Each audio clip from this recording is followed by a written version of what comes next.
All right, we're back again. I know, lots of panels today, but some great stuff. Do you guys like the Crash panel? That was pretty cool. Yeah, I want to do more of those. You want to see more of those kind of retrospective things maybe next year? All right, cool. Yeah, I think that was great. Well, now I have the honor of introducing a guy who, like the Crash team, has been in this industry for so many years and building a franchise that didn't leave us behind at PS1. It is still stronger than ever. Mortal Kombat, Injustice, such an incredible studio, NetherRealm, that he's built in Chicago. Ladies and gentlemen, please welcome Ed Boon.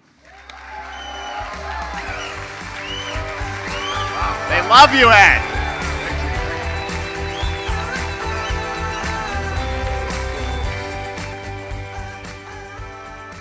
How are we doing, Ed Boon? I'm doing really good. I always love E3, so great to see everybody. And this year you get to relax, I think, unless you're announcing a new game here, which I don't think you are. But. Well, no.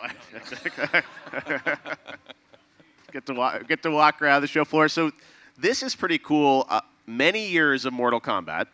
Many years. Life probably more than some people here are alive. Yeah.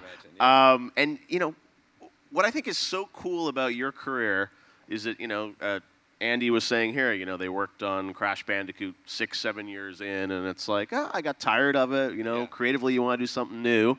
It's gone to Injustice, but you've stayed very loyal to Mortal Kombat for all these years, and it still feels like it fires you up.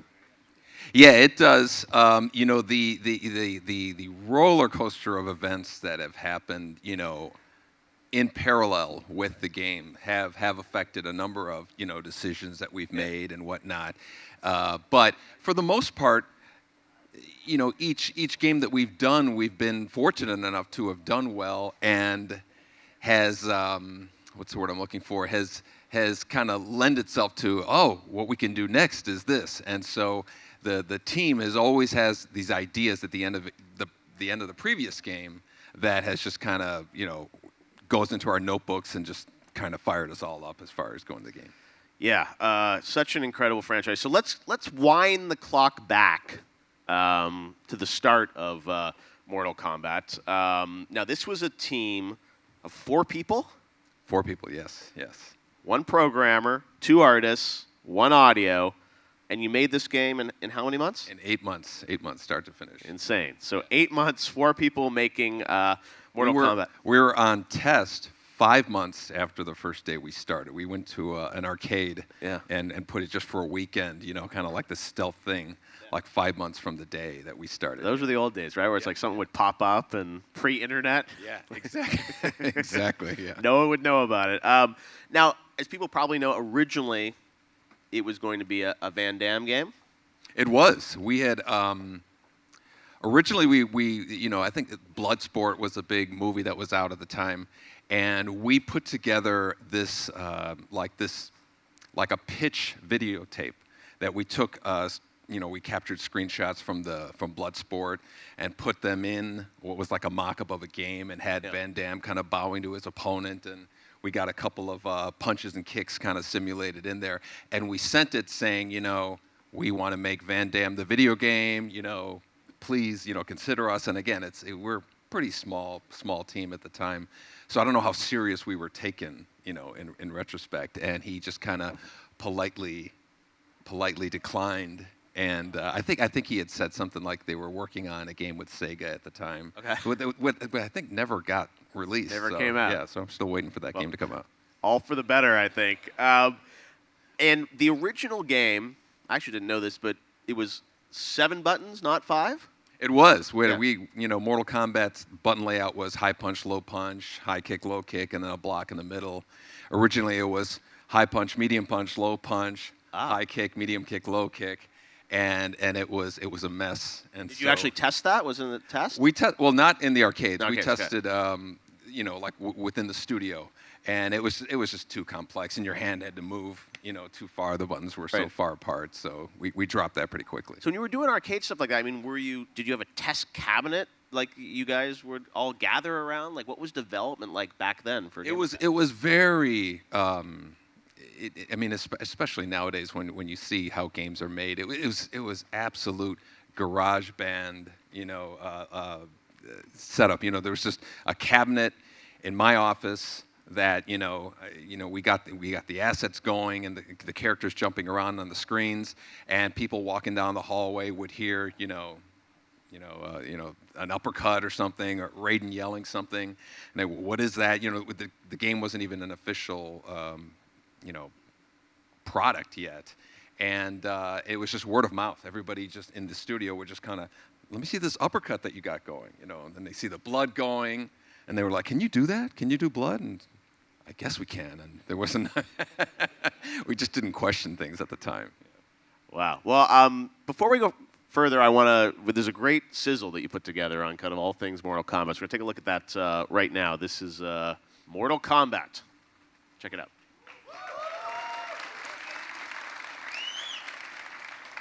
Fight!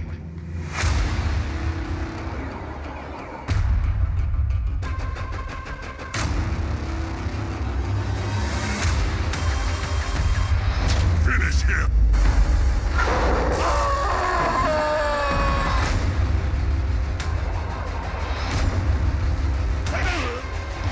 Flawless victory. Get over here!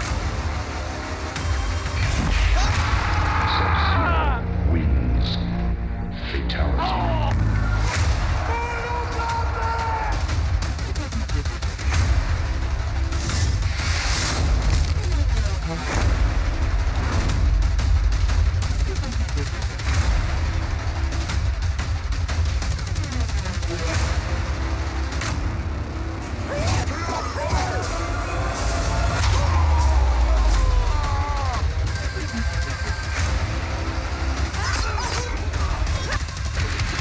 Miss Cage. You're gonna fight me wearing that?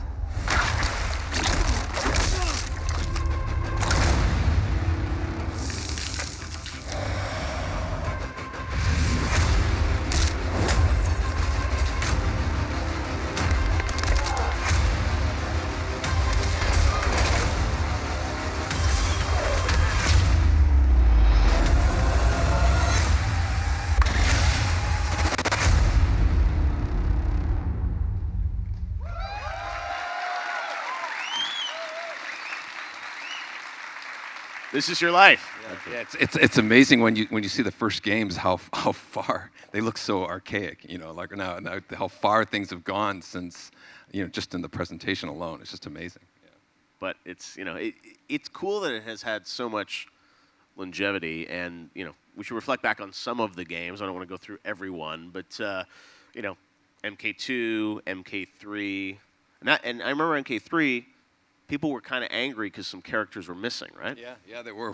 We got that was MK3 was the first first response or kind of lesson that we were learned as far as don't mess with this. Like you're gonna have a Mortal Kombat game, you better have Scorpion in it. And people were mad when we didn't have him in it. Same with Raiden. And so while we wanted to introduce new characters, we didn't realize that they had kind of ingrain themselves into people's, like their childhood. A lot of people, come up to me and they say, I'll never forget the first time I saw Mortal Kombat, the first time I saw Fatality. They'll be really specific. They'll say, I was at, this pizza place right by my house. My dad was paying for this. I went over, I heard everybody talking about it, and there's this great memory that people have of that first experience. I think that's part of what's made it kind of linger for so long in people's memories. It's like the first time they saw a fatality in Mortal Kombat or something. So those early days, like MK 1, 2, 3, 4, rapid iteration, was gaining attention. Was there ever a point where you sort of wanted to give up on it? I mean, like any creative people, there are high points, low points. What was the sort of the low point for you in those early days?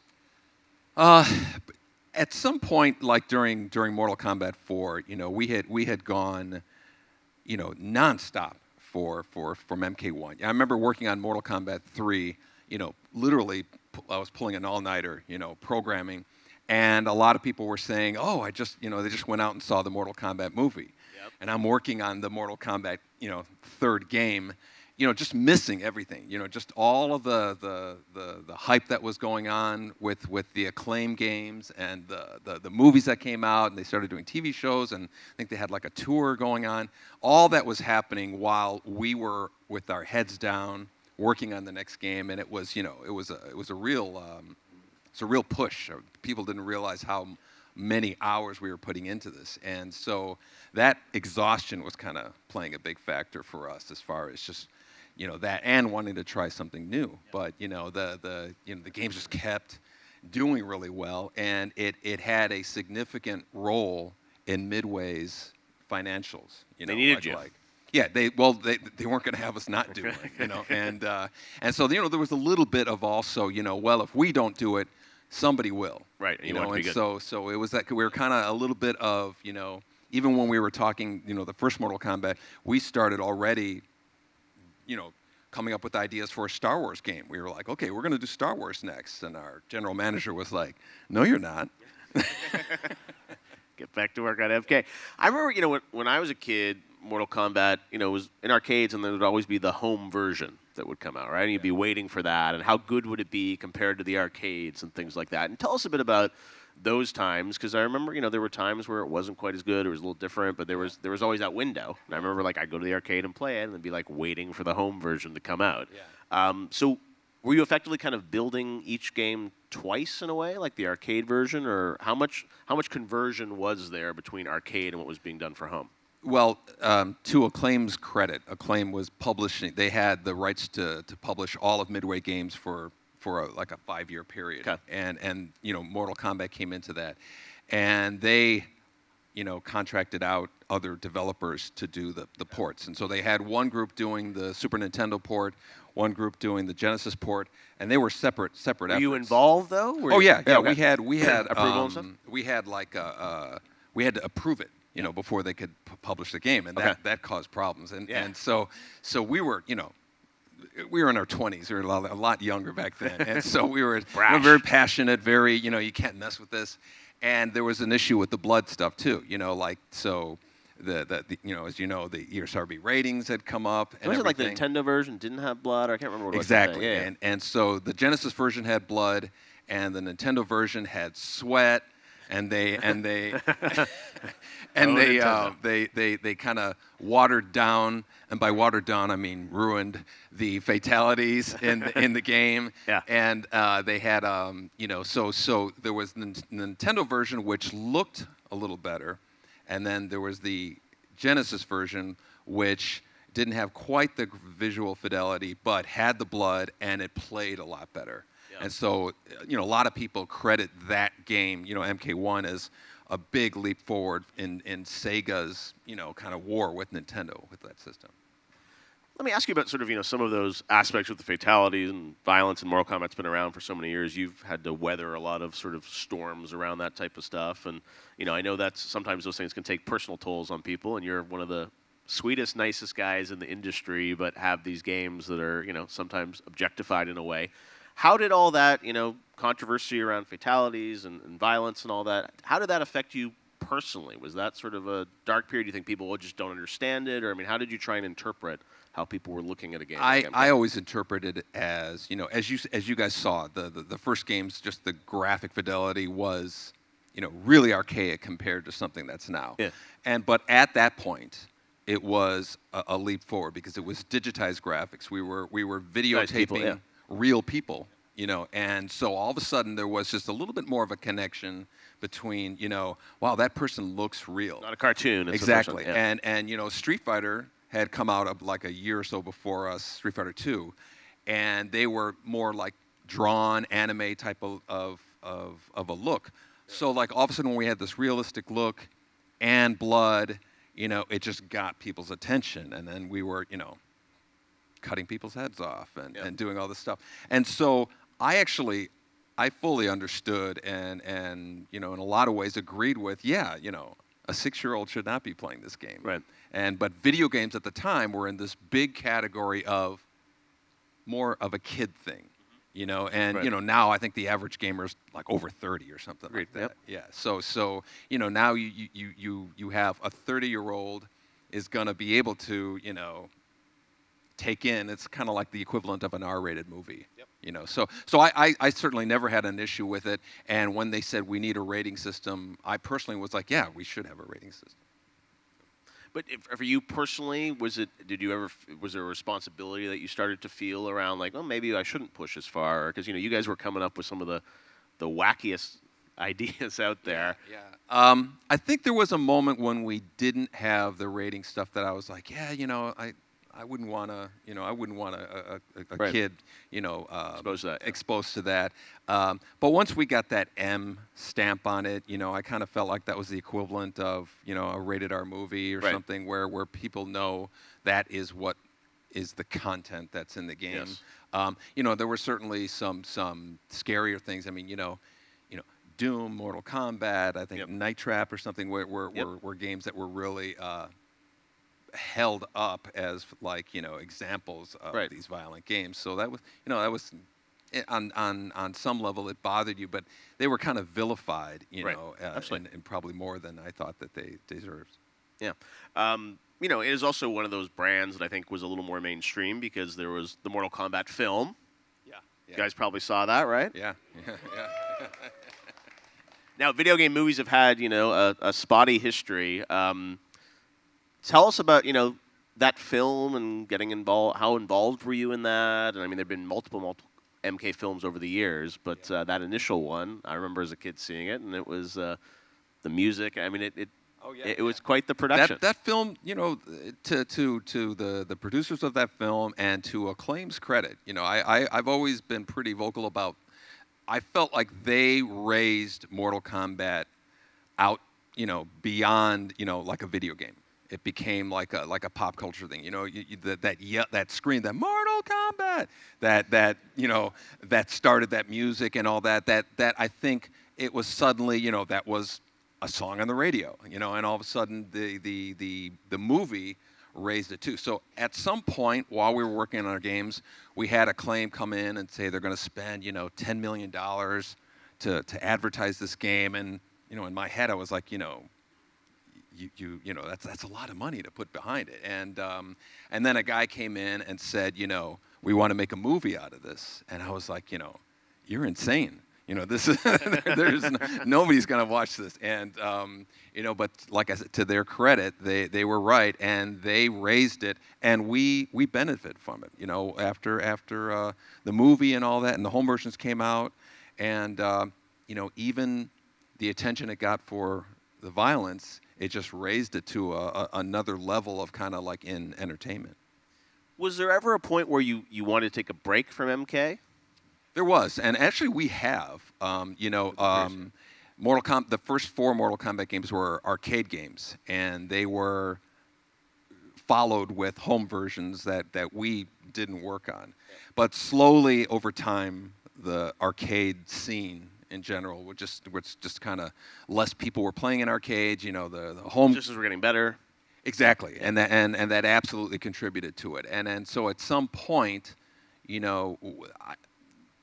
I certainly became disenchanted a little bit with the arcade industry, and we were like, okay, let's do something goes directly to home, and so we did a Mortal Kombat game, and then that was the one that we did directly to home, which was called Deadly Alliance. That jumped up in sales.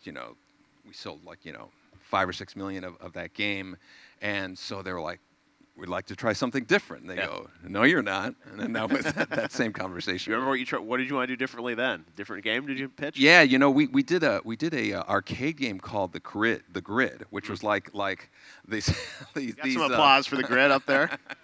It was like 6 arcade machines linked together, which was a ride, and to me is like the most fun I've ever had playing one of my games was that game. Sure. But you had to buy, to have that experience, you had to have 4, 5, 6 arcade machines in a dying arcade market.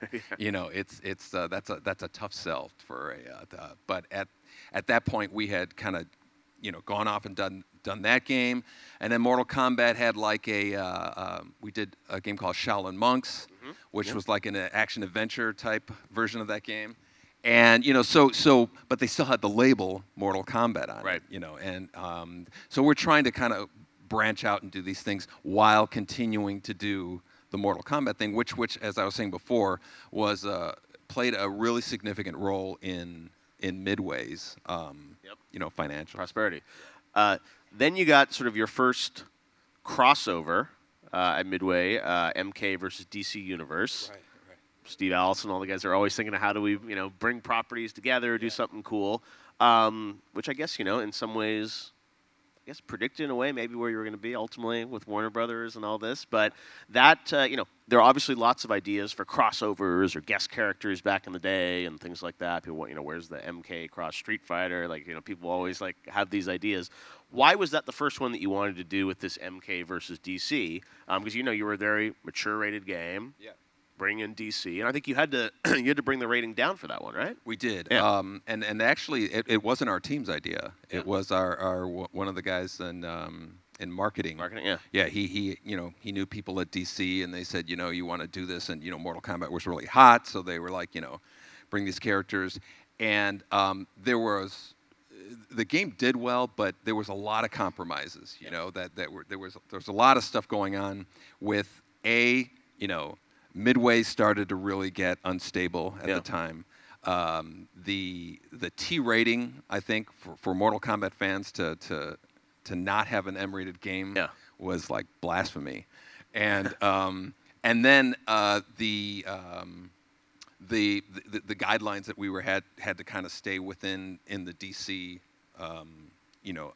Universe. Yeah. Yeah, exactly. So all those things with Midway, and some of those things with Midway, I wish I could tell you about, but I'm not allowed to. It made that a really tough project to complete. Yeah. And so it was, like I said, it did well, and I think Mortal Kombat has so many fans that they're they come along with us for the ride, but it's that was a really tough project.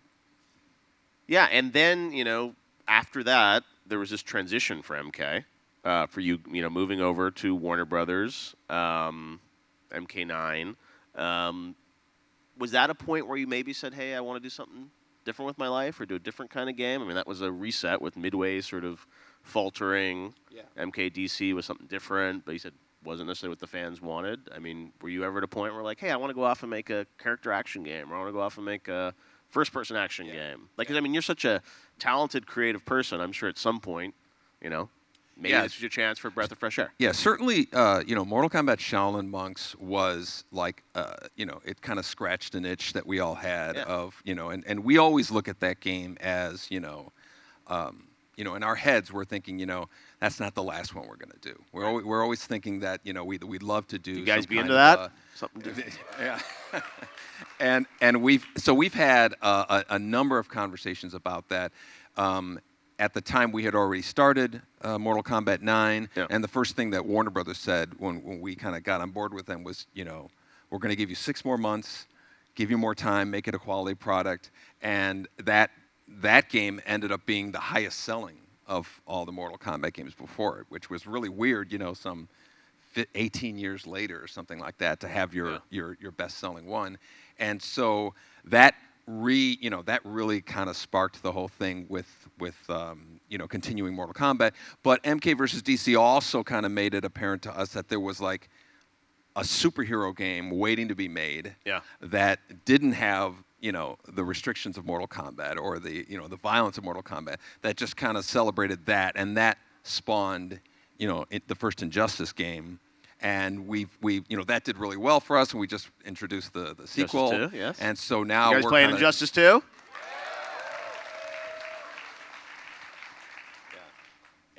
And so that started this new this franchise that we've been kind of alternating with Mortal Kombat at the time. So Yeah, and that's I guess that's fresh, but fighting games. You said you've done so many of them. Like you mentioned Shaolin Monks, I don't know if you guys know, they have an incredible mobile studio at NetherRealm, and I don't know if you guys have played Injustice or the mobile games, but it's amazing that you're able to do this across multiple platforms. Yeah. And also, I think push in new directions, because I think sometimes people think of these games as just fighting games, but I think we all know like the stories that you've built, and even Injustice, like a lot of talk about how great the animation is, and the lips. I mean, you're telling pretty epic tales. Yeah, there's effectively a baked-in movie. Yeah. In our games, in the Mortal Kombat and Injustice movie, and so we have an entire team of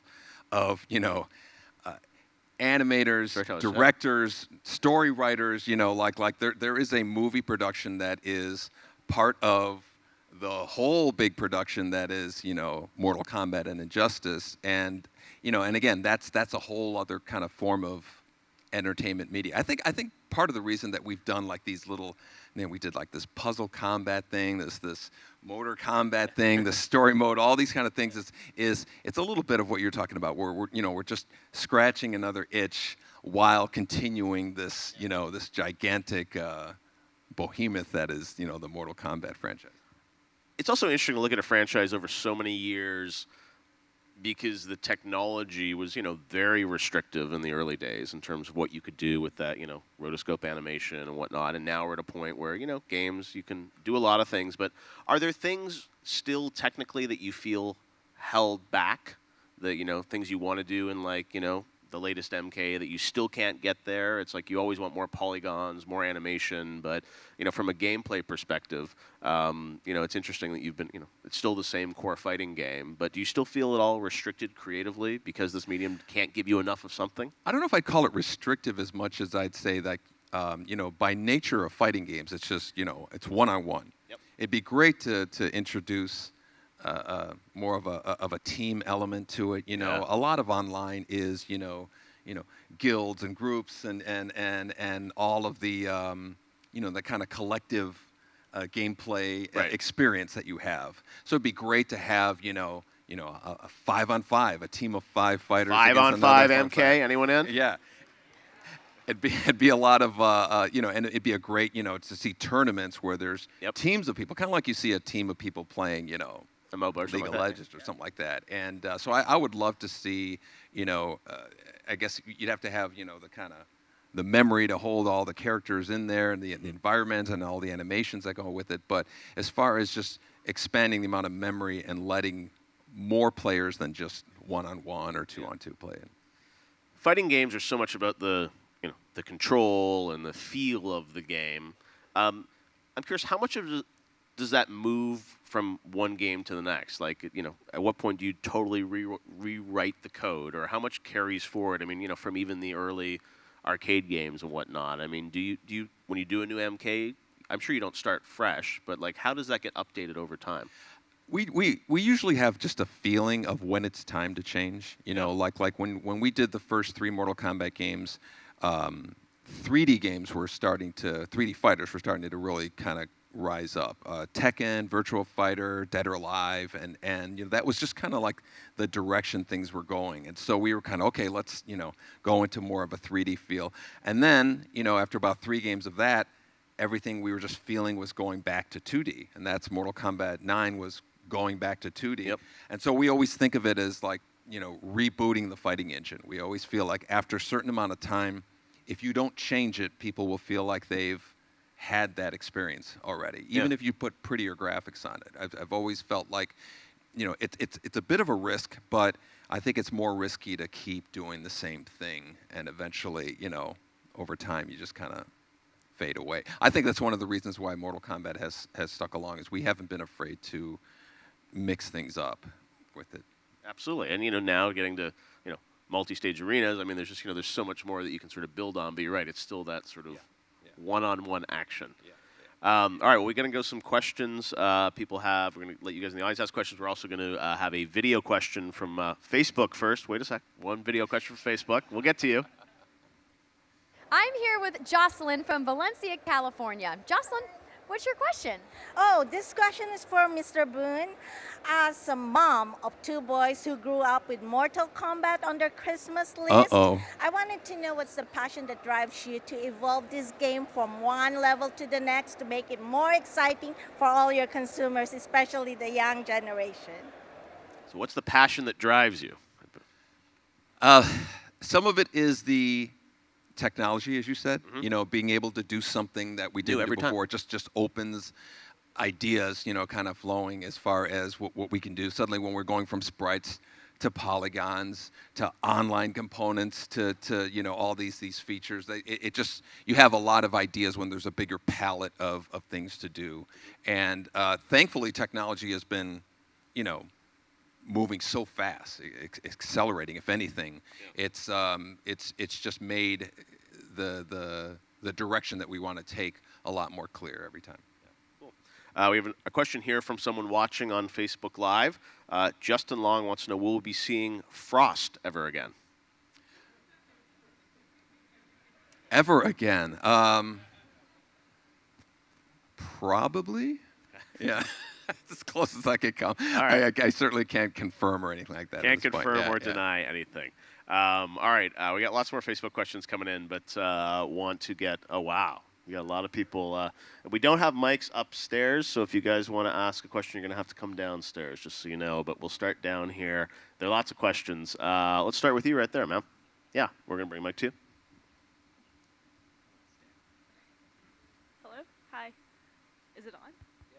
Mic's working? Okay. So, so my question is regarding, is there a chance that Mortal Kombat would be, is there a version of Mortal Kombat as a story that you would turn into a VR game at any time? Mortal Kombat VR. I don't know how that would work. Oh, but VR? Not sure. I guess just to the point before of when new technology becomes available, that's certainly a discussion that we've had. And you'd be crazy not to talk about it. So Mortal Kombat for the Wii, I remember back in the day, right? That's right. That's right. Fond memories. Yeah. I saw. I was on the E3 show floor, and I saw that there was a demo of a guy. He was playing a boxing game in VR. Yeah. And he looked so tired. Oh my God. He did not look amused. And so some of those things, you think, that'd be fun for 4 minutes. Right. Yeah, we'll have to see. Oh wow! All right, you got a lot. Almost every hand is up with a question. Let's go to you right here in the front over here. When if you can remember this, if you remember that, did the producers or whatever for the film wanted it to be an R-rated film or a PG-13 film when they suggested a movie, when they proposed it? Do I remember, or did they? Did they propose it as an R movie?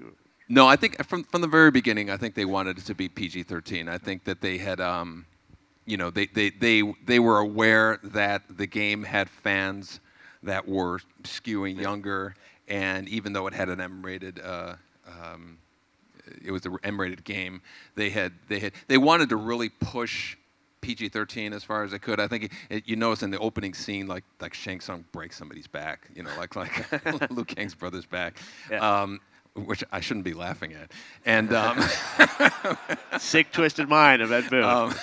But they had it was pretty clear from the very beginning that they wanted it to be PG-13. Wow, cool. All right, we got lots of questions. Like every hand is from the audience. You right here, ma'am? Yep, we'll get you a mic. Yep, yeah, red shirt. Yep. Hello. What made you think of babalities? When did we think of them? Yeah, what made you think of putting it in a game? It was. They were a direct response to. Well, it was a tongue-in-cheek response to the attention that the fatalities were getting. We were like, let's do this. A friendship, like the exact opposite of what Mortal Kombat is. And so, like Baraka gives the guy a present and always, and that was, that was a lot of fun to come up with them. And at that point, no matter what secret we put in the game, it was the coolest thing in the world. And I was like, Dan Forden was our audio guy. He said, let's turn him into a baby and let's call it Babality, And then we was like, he's like, no, I'm serious. That's it. Let's do it. So Dan Forden was the guy who came up with Babalities, yeah. All right. Next question. Let's go to the guy in the black hoodie right there. Yeah, go for it. Thank you. Hi. So when I was a kid, I would watch the Deadly Alliance behind-the-scenes documentaries a lot, and I saw that a lot of the characters were born out of restriction and limitations. At which point in the series did you think, oh wow, this has a potential for storytelling and lore? And when did you start developing it further? Good question. That's another kind of technology response. Is that was the first game that we did that was on CD-ROM, and you just had a lot more data, and so suddenly we can tell a much more elaborate story. The first games were arcade games. They had these ROM chips, and we used up everything we could for the graphics. And so that was certainly one of the things that came to mind was let's start expanding on the story. That was one of the things people really seemed to have liked about Mortal Kombat was its lore. Everybody's associating with the character a little bit more, and so CD-ROMs was our main thing. Awesome. All right. Next question. Let's go way in the back there, in the yellow.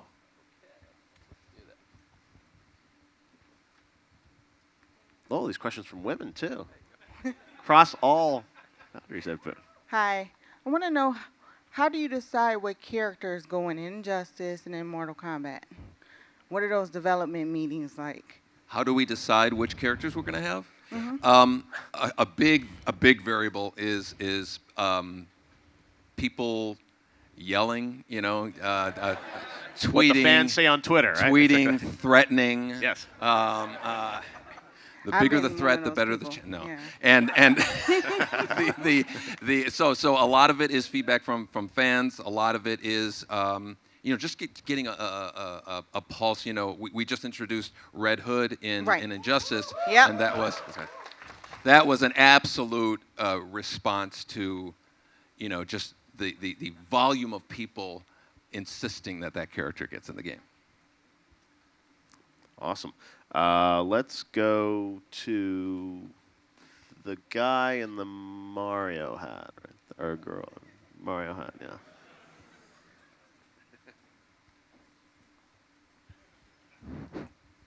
Will there ever be a crossover with Street Fighter? MK Cross Street Fighter. Let's roll the trailer. Yeah. I wish I came up with that joke. We actually we came really close. When we actually mocked up, and I sent it to Geoff. We couldn't get it up there. We had mocked up a Ken Probably and a didn't Scorpion. Get approved. Yeah, exactly. Kind of facing each other off, and when we had a discussion about it. How long ago was this? This was right at about Deadly Alliance. Okay. So it was like I forgot when it was, 2000. Wow. And so the discussions were had, but Capcom and Midway, so we hated each other. No, we didn't hate each other. But actually, I'm a huge fan of Street Fighter, and I as a player, I'd love to see it. You'd have to answer questions of like, what's the fighting engine? Is it PG? PG. Is it M-rated or is it But it's certainly been discussed. All right. We should answer questions all day. I think we got time for maybe one or two more questions. All right, maybe the guy holding up the Mortal Kombat box, Genesis box. Yeah, maybe him. Exactly. I just want sign this, please. That's not fair. That's not a question. Yeah, let's. The answer is no. Okay. I'll sign. Hey, I'm a huge fan of Mortal Kombat ever since it came out. I had a question for you about like Shaolin monks. Would you ever consider like making the dream team of Scorpion and Sub-Zero? Like, when I saw Mortal Kombat ending Sub-Zero, at the end it shows Scorpion and Sub-Zero together. You know what I mean? Yeah. So could you possibly make a game where Scorpion and Sub-Zero are together, and then you could have? We had one. The team that was where Shaolin Monks was developed was in Moore Park. It was a group called Paradox. Yep. And when they finished Shaolin Monks, they started working on a game called Mortal Kombat Fire and Ice, which was Scorpion and Sub-Zero together. and they had a mock-up, a demo going, and we were very excited about it. And then, through circumstances out of everybody's control, we just couldn't move forward with it. But everybody was very excited about it. It's a very, very talented team. That's awesome. had done that And thing. also, I have my Mortal Kombat X comic. I wanted you to sign too. So Ed Boon, you're a popular man. All right, we're not really doing signings or autographs here. It's up to you, Ed, on what you'd like to do. All right, well, unfortunately, guys, we are out of time. We'll just have to bring Ed back next year to answer more questions. Yeah, that'd be fun. Awesome. Ed Boon, everyone, a true legend in the video game business. Thanks, Ed.